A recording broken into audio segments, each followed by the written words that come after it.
ખેડૂત મિત્રો નમસ્કાર। આજે આપણે પાક વ્યવસ્થાપનની બહુ જ જરૂરી વાત કરવાના છીએ। તો શું અત્યારે પાક પર કોઈ જોખમ છે?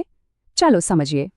જુઓ, આ બધું અત્યારના ભેજવાળા હવામાનને કારણે થઈ રહ્યું છે। અને આવા ભેજમાં ફૂગજન્ય રોગો તો બહુ જ ઝડપથી ફેલાય છે। તો હવે કરવું શું? ચાલો રોગ નિયંત્રણની પદ્ધતિ જોઈએ। સૌથી પહેલું કામ પાકમાં હવાની અવરજવર થાય એ જોવાનું છે, એટલે વચ્ચે સફાઈ જરૂરી છે। ચાલો, રોગ નિયંત્રણ તો થયું, હવે પાકની વૃદ્ધિ માટે શું કરવું એ જોઈએ। વૃદ્ધિ માટે બે મુખ્ય કામ છે, એક તો જરૂરી પાણી આપવું અને બીજું પોષક તત્વોનો છંટકાવ। અને આ પોષક તત્વો એટલે માઇક્રોન્યુટ્રિયન્ટ્સ, જે છોડના વિકાસ માટે બહુ જ જરૂરી છે। એનાથી શું થાય? એક તો લીલોતરી વધે અને બીજું ફળ ફૂલ પણ સારા બેસે છે। જુઓ, યોગ્ય સંભાળથી કેટલો ફરક પડે છે, રોગના ભયમાંથી સીધા તંદુરસ્ત પાક તરફ।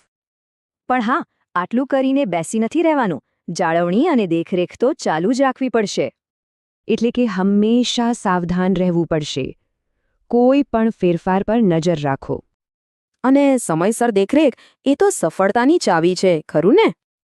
વધુ માહિતી અને નવી જાણકારી માટે અમારી સાથે જોડાયેલા રહો। તો સવાલ એ છે કે પાકનું ભવિષ્ય કેવું બનાવવું છે?